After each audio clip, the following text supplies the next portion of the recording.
தயவுசெய்து இன்றைக்கு நான் ஒரு நாள் கடந்த வருஷத்துல நான் நினைக்கிறேன் 10 நிமிஷம் லேட் ஆயிடுச்சு. ஆரோன்னு அப்பதான் என்ன நீ என்னை ட்ராப் பண்ணிட்டு போயிடு அப்படின்னு சொன்னேன். அப்போ ஆரோனும் எனக்காக சீக்கிரமா வந்துட்டான். கடைசியில் பார்த்தா அந்த ராமேஸ்வர் எக்ஸ்பிரஸ் கிராஸ் ஆகுது. நான் வந்து இன்னொரு வண்டியில் போகிறேன், அதாவது கிண்டியிலேருந்து லோக்கல் வண்டியில் போகிறேன் ட்ரெயினில். ஏன்னா ஆரோனை வந்து கிண்டியில் விட்டுட்டான். அப்பா நான் வந்து தாம்பரத்தில் விடுவான்னு கேட்டேன். இல்லைப்பா வேணாம் அப்படின்னு சொல்லிட்டு நான் ட்ரெயினில் போயிடுறேன், டைம் இருக்குது. அப்புறம் பார்த்தா வண்டி அந்த யூனிட் ட்ரெயின் லோக்கல் வண்டி அது கரண்ட்டு ப்ராப்ளத்தினால அங்கங்கே ஸ்டக் ஆகி அப்படியே நின்று போகுது. பார்த்தீங்கன்னா ஒரு 10 நிமிஷத்தில் அந்த ராமேஸ்வரம் வண்டி கரெக்டாக இதுக்கு தாம்பரத்தில் ரீச் ஆயிடுச்சு. 10 நிமிஷம் இந்த வண்டியை வெயிட் பண்ண வச்சுட்டாங்க. வெயிட் பண்ணதுனால என்னுடைய இது போக முடியாத பிரயாணம், பயங்கரமான ஒரு டென்ஷன். அதாவது ஒரு என்ன எதை சொல்றது, ஒரு எனக்குள்ள ஆயத்தம் இல்லாததுனால ஒரு 10 நிமிஷம் லேட்டா அஜாகிரதையினால நான் விட்டுட்டேன் ட்ரெயினை. அதில் எனக்கு எவ்வளோ லாஸ் தெரியுங்களா? கிட்டத்தட்ட 800 ரூபாய் லாஸ். எனக்கு மாத்திரம் இல்லை, எங்கள் பாஸ்டர் உணவத்தில் வர கூடவஞ்சேரிலேருந்து பாஸ்டர் வருவார். அவரும் நானும் ஒன்றா போகிறதுக்காக நாங்கள் பிளான் பண்ணோம். கட்சியில் பார்த்தா அவரும் விட்டுட்டாரு, செங்கல்பட்டில் இருந்து ஏறுவார். இது என்ன சொல்ற வரேன் அப்படின்னா, நம்ம ஆயத்தமா இல்லாததுனால பல நேரங்களில நம்ம பின்னடைவு அடைகிறோம். பணம் நஷ்டமாகுது, நேரம் நஷ்டமாகுது, குழப்பங்கள் வருது. எல்லாவற்றிலும் நமக்கு ஒரு என்ன சொல்றதுன்னா ஒரு எரிச்சல், டென்ஷன் ஆகுது. இன்னைக்கு தேவ ஜனமே ஆயத்தத்தை பற்றி நாம் என்ன பண்ணோம் பார்க்க போகிறோம். விசுவாசிக்கிறீங்களா? ஆயத்தம் மிகவும் மனுஷனுக்கு அவசியம். ஆயத்தம் என்பது ரெடி ஸ்டெடி கோ, ரெடியா இருக்கணும். அதுக்கு தான் நமக்கு ஆண்டவர் நம்மை உருவாக்கி இருக்கிறார். விசுவாசிக்கிறீங்களா? ஆயத்தம் இல்லாமல் எதையும் செய்யவும் முடியாது. ஆயத்தம் இல்லாமல் எதுவும் செய்தாலும் அது என்னவா இருக்கும், நமக்கு தடையா இருக்கும். ஆகவே ஆயத்தப்பட வேண்டும். ஆயத்தப்படுத்து காவலாளியா இரு என்று வேதம் சொல்லுகிறது. ஆகவே இன்றைக்கு நாம் ஆண்டவருடைய வார்த்தையை கொஞ்ச நேரம் தியானிப்போம். ஸ்தோத்திரம். மத்தேயு புஸ்தகம் 24:46 வாசிங்க. 46. நீங்கள் நிலையாத நாளிகையில் மனுஷகுமாரன் வருவார், ஆதலால் நீங்களும் ஆயத்தமாயிருங்கள். மனுஷகுமாரன் நீங்கள் நினையாத நாழிகையில வருவார், ஆயத்தமாய் இருக்க வேண்டும். நம்ம கொஞ்சம் தூங்கிட்டோம் அப்படின்னா ஆயத்தத்தை விட்டு விடுவோம்.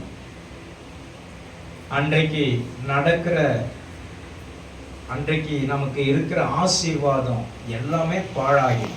பொருள் மாத்திரம் இல்லை, நமக்கு எல்லாமே வீணாகிடும். நம்ம அதாவது பின்தங்கிடுவோம். என்ன சொல்ற, பின்தங்கிடுவோம் நம்ம. ஆகவே நம் முன்னேற்றத்திற்கு நாமே தடையா இருக்கக்கூடாது. எத்தனை பேர் விசுவாசிக்கிறீங்க? ஆமென் சொல்லுங்க. நம்முடைய முன்னேற்றத்துக்கு நீங்களே தடையாயிடக்கூடாது. அதுதான் சொல்றாரு, நீங்கள் நினையாத நாழிகையிலே மனுஷகுமாரன் வருவார், ஆதலால் நீங்களும் ஆயத்தமாயிருங்கள். ஆயத்தத்தோடு இருக்க வேண்டும். ஆயத்தம் மிகவும் முக்கியம் ஒரு மனுஷனுக்கு. அது மாத்திரமல்ல, கிறிஸ்தவர்களுக்கு. நீ பார்த்தீங்கன்னா 48 மணி நேரமா ஆனால் இயேசு கிறிஸ்துவுடைய வருகைக்கு நாம் ஆயத்தமே இல்லாத இருக்கிறோமே. தேவ ஜனமே, இன்றைக்கே உங்களை நீங்க சிந்தித்து பாருங்க. எந்த விதத்துல நம்ம ஆயத்தம் இல்லாத இருக்கிறோம், எந்த விதத்துல நம்ம பின்னடைவுக்குள்ள இருக்கிறோம். நீங்களே சிந்தித்து கொண்டிருங்க. நான் எதைய யாரையும் என்ன சொல்ல, குற்றப்படுத்த விரும்பல. என்னை நானே சிந்தித்து கொண்டால் நான் ஆயத்தமாவேன். விசுவாசிக்கிறீங்களா? எல்லாம் சொல்லுங்க. என்னை நானே சிந்தித்து கொண்டால் நான் ஆயத்தமாவேன். ஆண்டவரை பார்ப்பதற்கு நான் ஆயத்தமாவேன். எத்தனை பேர் விசுவாசிக்கிறீங்க? அல்லேலூயா. நல்ல பொழுதையெல்லாம் தூங்கி கெடுத்தவன் நாட்டை கெடுத்ததும் தானும் கெட்டான். இது பாட்டு மாதிரி இது இல்ல, இதெல்லாம் வேதத்தில் உள்ள ஒரு வரி. அதை இது என்ன பண்ணிட்டாங்க, பாட்டுல போட்டாங்க. விழித்து கொண்டவரெல்லாம் என்ன பண்ணிட்டாங்க, பிழைத்து கொண்டார்கள். புரட்டையிட்டவரெல்லாம் கோட்டை விட்டுட்டாங்க. அவ்வளவுதான், முடிஞ்சிச்சு கதை. இன்னைக்கு தேவ ஜனமே, நீங்க விழித்துக் கொள்ளுங்கள், ஆயத்தமாயிருங்கள், நம்பிக்கையோட ஜெபம் செய்யுங்கள். கர்த்தர் உங்களை கொண்டு பெரிய திட்டங்களை வச்சிருக்கிறார். விசுவாசிக்கிறீங்களா? ஆண்டவரால கூடாத காரியம் ஒண்ணுமே இல்லை. நீங்க ஆயத்தமா இருக்க வேண்டும் என்பதற்காக தான் இன்றைக்கு வேத வசனத்தின் மூலமாக சொல்லப்பட்டு இருக்கிறது. நீங்கள் நிலையாத நாளிகையிலே மனுஷகுமாரன் வருவார், ஆதலால் நீங்களும் ஆயத்தமாயிருங்கள். விசுவாசிக்கிறீங்களா? நீங்களும் ஆயத்தமாயிருங்க. கர்த்தருக்கு நீங்க துதி பாடி ஆராதித்துக் கொண்டே இருக்க வேண்டும். கர்த்தருடைய நாமத்தை சொல்லி மகிழ வேண்டும். கர்த்தருக்காக தம்மை ஒப்பு கொடுக்கும் போது உங்களுடைய இருதயம் அல்லேலூயா மகிழும். கர்த்தர் உங்களை ஆசீர்வதிப்பாராக. ஆமென். அல்லேலூயா. எபேசியர் 17, எபேசியர் 16 படிங்க. 17 நாட்கள் பொல்லாதவைகள் ஆனதால் காலத்தை பிரயோஜனப்படுத்திக் கொள்ளுங்கள். ஆகையால் நீங்கள் மதியற்றவர்களாயிராமல் கர்த்தருடைய சித்தம் இன்னதென்று உணர்ந்து கொள்ளுங்கள் என்று வேதம் சொல்லுகிறது. அப்போஸ்தலர் பவுல் சொல்லுகிறார். விசுவாசிக்கிறீங்களா? அப்போஸ்தலர் பவுல் சொல்லுகிறதை நீங்கள் உணர வேண்டும். அல்லேலூயா. இதுல சொல்றாரு, நாட்கள் என்னவா இருக்குதா, பொல்லாதவைகளா இருக்கிறதா.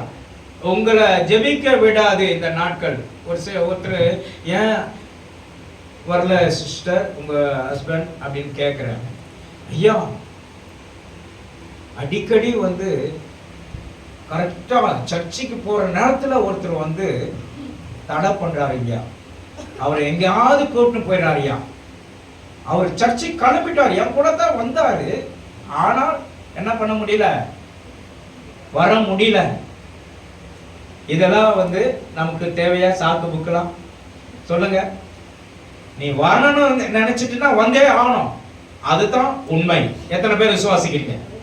நாட்கள் பொல்லாதவைகளா இருக்கிறபடினால் சொல்லுங்க, காலத்தை பிரயோஜனப்படுத்திக் கொள்ளுங்கள். அல்லேலூயா. காலத்தை நீங்க பிரயோஜனப்படுத்தும் போது உங்கள் வாழ்க்கையில நீங்கள் ஜெயத்தையும் வெற்றியும் காணலாம்.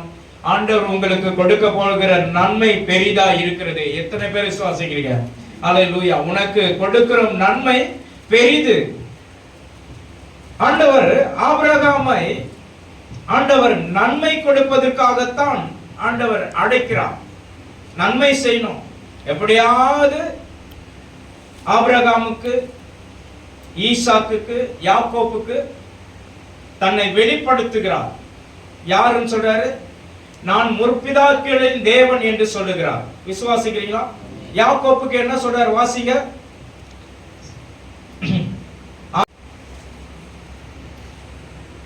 பின்பு யாக்கோபு என் தகப்பனாகிய ஆபிரகாமின் தேவனும் என் தகப்பனாகிய ஈசாக்கின் தேவனுமாய் இருக்கிறவரே, உன் தேசத்திற்கும் உன் இனத்தாரிடத்திற்கும் திரும்பி போ, உனக்கு நன்மை செய்வேன் என்று என்னுடனே சொல்லி இருக்கிறார்.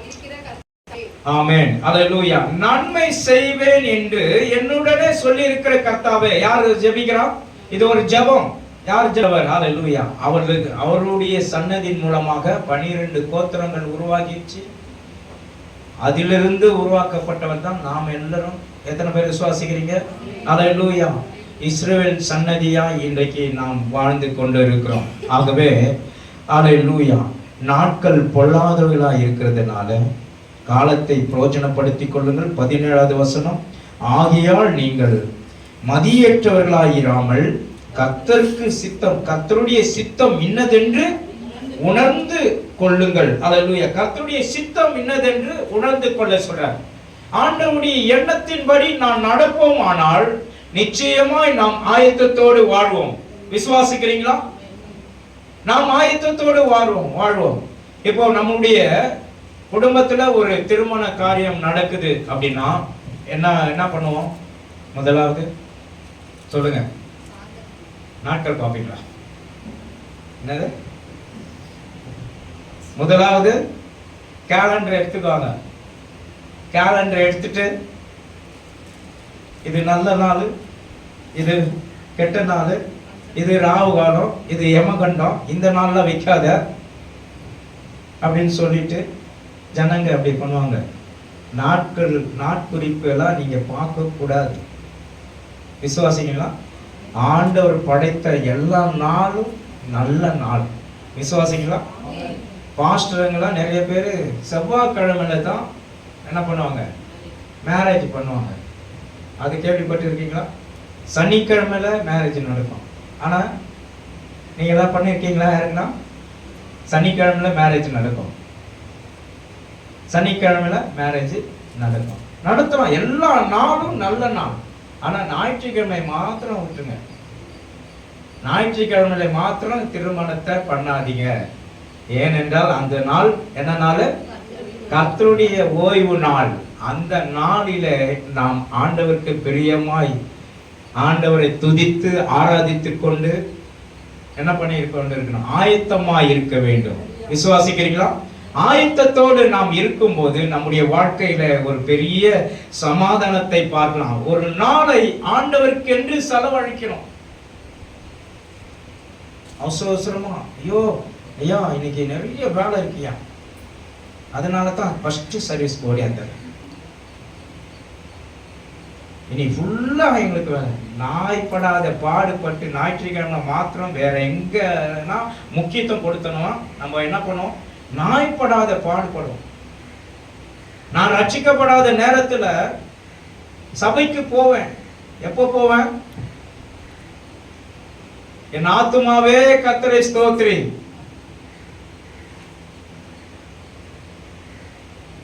ஆர்சியில இருக்கும் போது என்ன சொல்லுவாங்க? திருப்பலி முடிந்தது சென்று வாருங்கள் என்று சொல்லும் போது அப்பதான் போறோம். திருப்பலி முடிந்தது சென்று வாருங்கள்.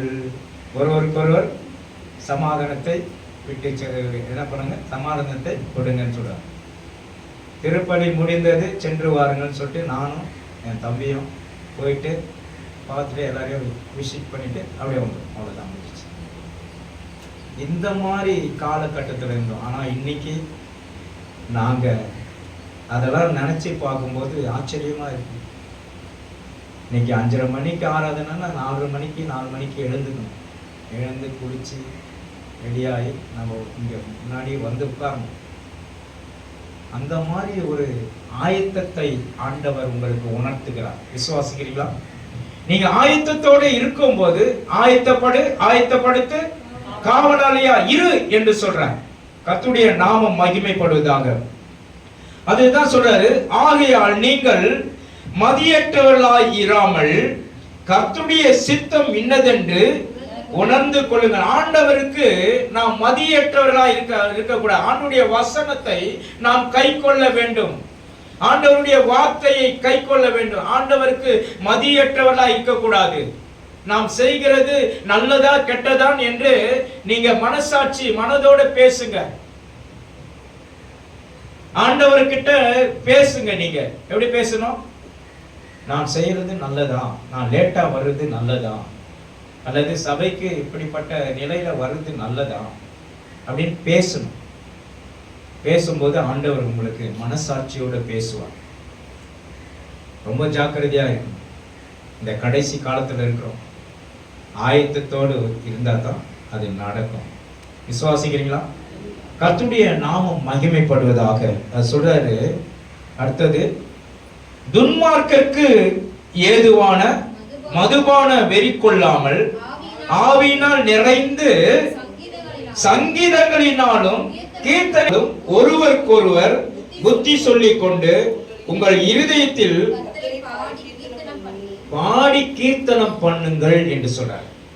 ஒருவருக்கொருவர் பாடி கீர்த்தனம் பண்ணுங்கள். அப்போ ஆயத்தமா இருங்க. பாடி கீர்த்தனம் பண்ணுதுன்னா என்ன அர்த்தம்?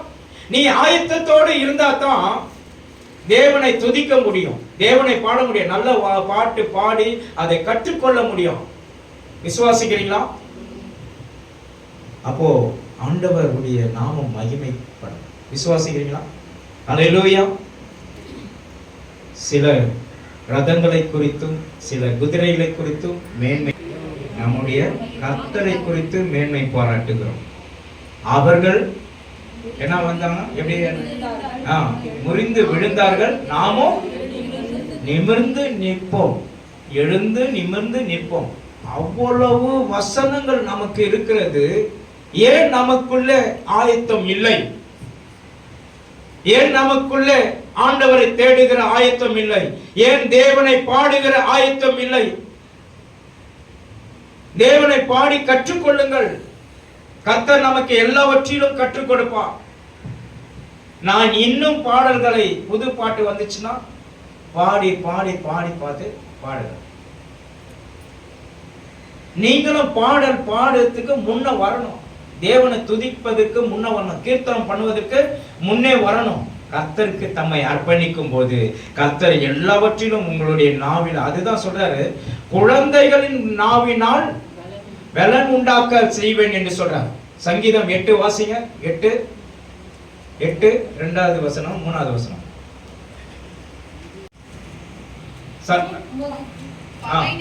பகைஞனையும் பழிக்காரனையும் விலக்கி போட சத்துருக்களின் நிமித்தம் குழந்தைகளின் பாலகன் வாயினால் பலன் உண்டு பண்ணி. ஆமா, அல்லேலூயா. பலன் உண்டு பண்ணி இருக்கிற ஆண்டவர் செய்த நாம் நன்மைகளை நாம் நினைக்கும் போது குழந்தைகளை போல நாம் இருக்க வேண்டும். பலன் உண்டு பண்ணுவார். விசுவாசிக்கிறீங்களா? ஆண்டவர் நமக்கு பலன் உண்டு பண்ணுவார். அடுத்த வாசிங்க. ஆண்டவருடைய விரல்கள், ஆண்டவருடைய கைகளினால் செய்த கிரியைகள் ஆகிய வானங்களையும் ஸ்தாபித்த சந்திரனையும் நட்சத்திரங்களையும் நான் பார்க்கும்போது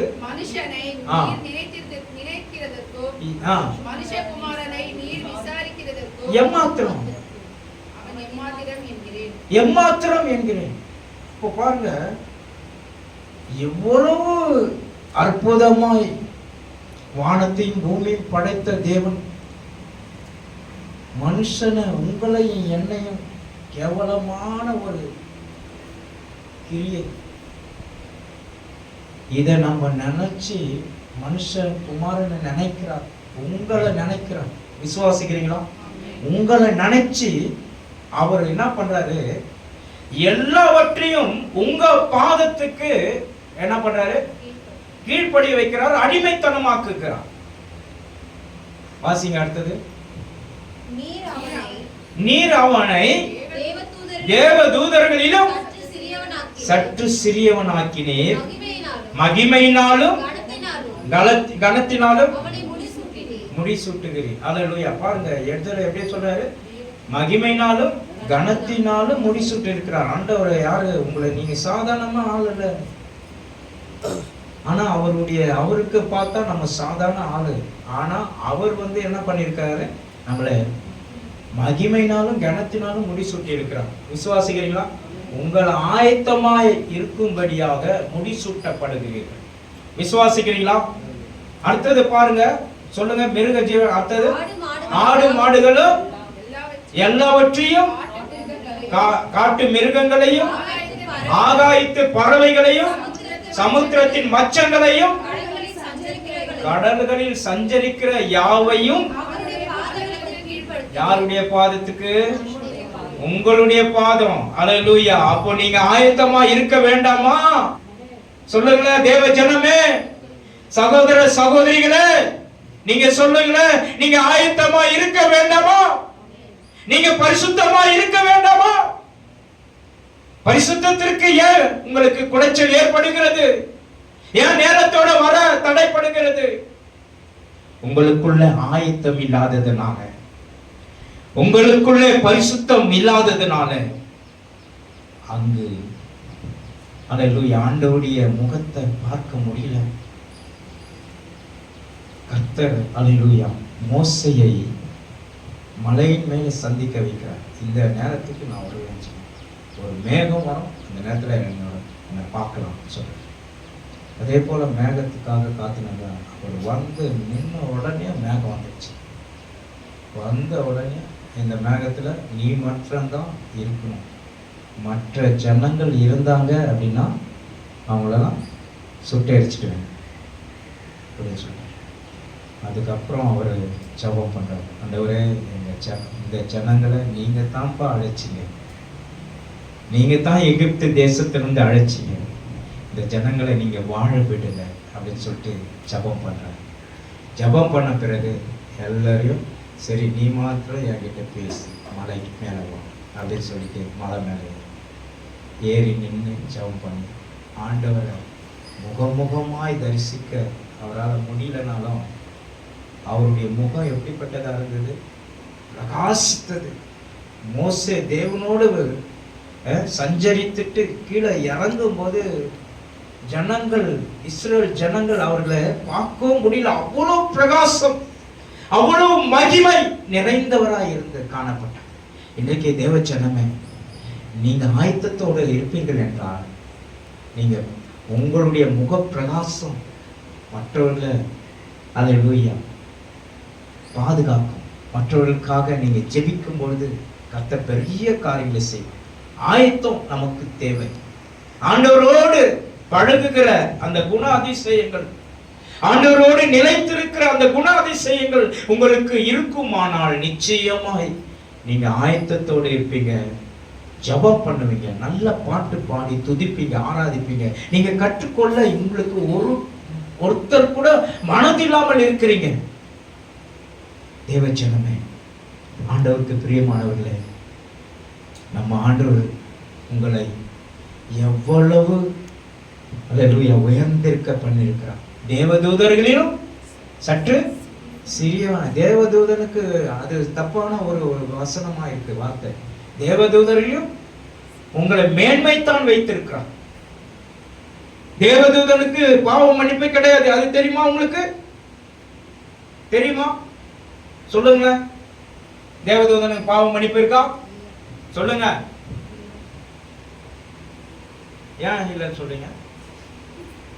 சொல்லுங்க, ஏன் இல்லைன்னு சொல்றீங்க? தேவதூதனுக்கு பாவ மன்னிப்பு இல்ல, சொல்லுங்க. சொல்லுங்க. தேவனோடு சஞ்சரிக்கிறானா?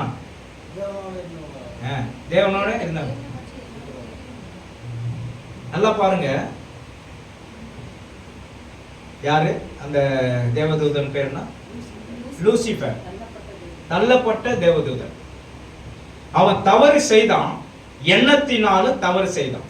அதனால என்னாச்சு? அவன் படத்திலிருந்து தள்ளப்பட்டான். அந்த தள்ளப்பட்ட தேவதூதன் மூலமாகத்தான் இன்றைக்கு என்ன நடக்குது? என்ன நடக்குது சொல்லுங்க? போராட்டம் நடக்குது. அவனுக்கும் இயேசு கிறிஸ்துவுக்கும் ஒரு போராட்டம். ஆனால் இயேசுதான் தலைவர், இயேசுதான் தெய்வம். அவன் என்ன பண்றான்? பல ரூபத்துல, சிலையில, கல்லுல, படத்துல, இதுல அவன் என்ன பண்ணிடுறான்? உட்கார்ந்துறான். துஷ்ட தேவதையா வந்துட்டான் அவன். துஷ்ட தேவதை தான் இன்னைக்கு பாத்தீங்கன்னா அங்கங்க என்ன வச்சுனுக்குது? திரிசூலத்தை வச்சுனுக்குது. அங்கங்க நாக்கு நீட்டின்னு இருக்குது. இதெல்லாம் பிசாசின் கிரியை, தள்ளப்பட்ட தேவதூதன். ஆனால் மனுஷனை கொஞ்சம் கூட தள்ளல. உன்னை நான் மன்னிக்கிறேன், நீ மனம் திரும்பு, நீ ஆயத்தப்படு, ஆயத்தப்படுத்து, காவலாளியா இரு என்று சொல்லி இருக்கிறார். ஆண்டவர் நமக்கு மனுஷனுக்கு எவ்வளவு கொடுத்த மேன்மை தெரியுமா? அந்த வசனத்தை நீங்க வாசிச்சிட்டீங்கன்னா உங்களுக்கு மேன்மை புரியும். விசுவாசிக்கிறீங்களா? அப்போ நம்ம தவறு செய்ய மாட்டோம். 8வது வசனம் வாசிங்க. அது 6வது வசனமா? 4வது வசனம் வாசிங்க. மனுஷனை நீ நினைப்பதற்கும் விசாரிப்பதற்கும் ஏமாத்திரம் என்கிறேன். அடுத்தது, தேவதூதரிலும் சற்று சிறியவனாய் ஆக்கினீர், மகிமையினாலும் கனத்தினாலும் அவனை முடிசூட்டுகிறீர். ஆளுகை தந்து எல்லாவற்றையும் ஆளுகை தந்திருக்கிறார். எல்லாவற்றையும் பாதத்துக்கு கீழ்ப்படுத்திருக்கிறார். நீங்க ஆயத்தமா இல்லாததுனால அதை பெற்றுக்கொள்ள முடியல. விசுவாசிக்கிறீங்களா? நீங்க ஆயத்தமா இல்லாததுனால, நீங்க ரெடியா இல்லாததுனால நீங்க எதையும் அதை காண முடியல. இன்னைக்கு தேவ ஜனமே, நீங்க ஆயத்தமா இருப்பீங்களா? பரிசுத்தமாய் ஆயத்தமாயிருங்க. நல்லா ஜெபிக்க ஆயத்தமாகுங்க. வேத வாசனத்தை வாசிக்க ஆயத்தமாகுங்க. உபவாசம் இருப்பதற்கு ஆயத்தமாகுங்க. முழு இரவு ஜெபத்துக்கு ஆயத்தமாகுங்க. உங்களை எல்லாவற்றிலும் ஜெபத்துக்கு தங்களை அர்ப்பணிங்க. உங்களுடைய வாழ்க்கை வெற்றிகரமா இருக்கும். ஏனென்றால் எல்லாவற்றையும் சகலத்தையும் உங்களுடைய பாதத்துல வச்சிருக்கேன்னு சொல்ல, அவ்வளவு உங்களுக்கு கனமும் மகிமையும் செலுத்தி இருக்கிறார் ஆண்டவர். உங்களுக்கு தான் சொல்றேன், வேற யாருக்கும் இல்ல. கனமும் மகிமை உங்களுக்கு தான் செலுத்துறார். நீங்க தான் ஆளக்கூடியவர்கள். உங்களுக்கு ஆண்டவர் செங்கோலை, பரத்திலிருந்து செங்கோலை அனுப்பி இருக்கிறார். எத்தனை பேர் விசுவாசிக்கிறீங்க? ஆமென். நீங்க ஆளுகை செய்வதற்காக செங்கோலை அனுப்பி இருக்கிறார். நீங்க தயவு செய்து ஆயத்தம் இல்லாமல் எதையும் செய்ய முடியாது. ஆகவே ஆயத்தத்தோடு இருங்க. கர்த்தர் உங்களை ஆசீர்வதிப்பார். அல்லேலூயா. நம்ம எல்லாரும் கண்களை மூடி நாம ஜெபிப்போம். அன்பின் பரலோக பிதாவே, இந்த நாள் இருக்கிறதுனால காலத்தை பிரயோஜனப்படுத்திக் கொள்ள ஆண்டவரே எங்களை ஆயத்தப்படுத்திக் கொள்ள கிருபை பாராட்டு. ஆண்டவரே உம்முடைய நாமம் மகிமைப்பட சங்கீதங்களினாலும் கீர்த்தனையினாலும் ஞான பாட்டினாலும் ஒருவருக்கொருவர் புத்தி சொல்லி கொண்டு ஆண்டவரே ஒவ்வொருக்கொருவர் இருதயங்கள் கர்த்தரை பாடிக்கொண்டு இருப்பார்களா. ஒவ்வொருக்கொருவர் ஆண்டவரே ஒவ்வொருவரும் இருதயங்களிலே கர்த்தரை பாடிக்கொண்டு கர்த்தருக்கு புது பாட்டை பாடி தேவனை மகிமைப்படுத்துவார்களாக. ஒவ்வொருவரையும் ஆயத்தப்படுத்தும்படியாக ஜெபிக்கிறோம். ஆண்டவரே உம்முடைய நாமம் மகிமைப்படட்டும். எல்லாவற்றிலும் அவருடைய நாம மகிமைக்காக ஸ்தோத்திரம். நம்முடைய கர்த்தராகிய இயேசு கிறிஸ்துவின் நாமத்திலே எப்பொழுதும் எல்லாராலும் அல்லேலூயா ஜெபிக்கிறவர்களாக, எல்லோருக்காகவும் ஜெபிக்கிறவர்களாக மாற்றுங்க ஆண்டவரே. தேவ சமாதானம் வந்து சேரட்டும். பிதாவே உமக்கு பிரியமானவர்களாய் மாறட்டும். உம்மை ஆண்டவரே தெரிந்து கொண்டவர்களாய் மாறட்டும். ஆசீர்வதி இயேசுவின் நாமத்தில் பிதாவே, ஆமென். இப்பொழுது நாமம் மகிமைப்படும்படியாக ஒவ்வொருவரையும் நீர் ஆசீர்வதி, பாதுகாத்துக் கொள்ளும். ஒவ்வொருவருக்குள்ளே சமாதானத்தை நீர் கட்டளையிடும்படியாக ஜெபிக்கிறோம். ஒவ்வொருவரும் ஆயத்தத்தோடு வர கிருபை பாராட்டும். ஒருவரும் ஆயத்தம் இல்லாமல் உம்மை தரிசிக்க முடியாத, பரிசுத்தம் இல்லாமல் தரிசிக்க முடியாதப்பா, ஒவ்வொருவரும் மேலும் ஆவி ஊற்றுங்க, பரிசுத்த ஆவி ஊற்றுங்க. எல்லா தீங்குக்கும் விலக்கி காத்தல் இயேசுவின் நாமத்தில் பிதாவே. என் ஆத்துமாவே கர்த்தரை ஸ்தோத்திரி, என் ஆத்துமாவே கர்த்தரை ஸ்தோத்திரி. நம் ஆண்டவராகிய இயேசு கிறிஸ்துவின் கிருபையும் பிதாவாகிய தேவனுடைய அன்பும் பரிசுத்த ஆவியானுடைய அன்னுடைய ஐக்கியமும் சமாதான சுகமும் எப்பொழுதும் எந்த நாளிலும் கூட இருப்பதாக. அல்லேலூயா, அல்லேலூயா, அல்லேலூயா. ஒருவருக்கு ஒரு வாழ்த்துங்கள். கர்த்தர் உங்களை ஆசீர்வதிப்பாராக.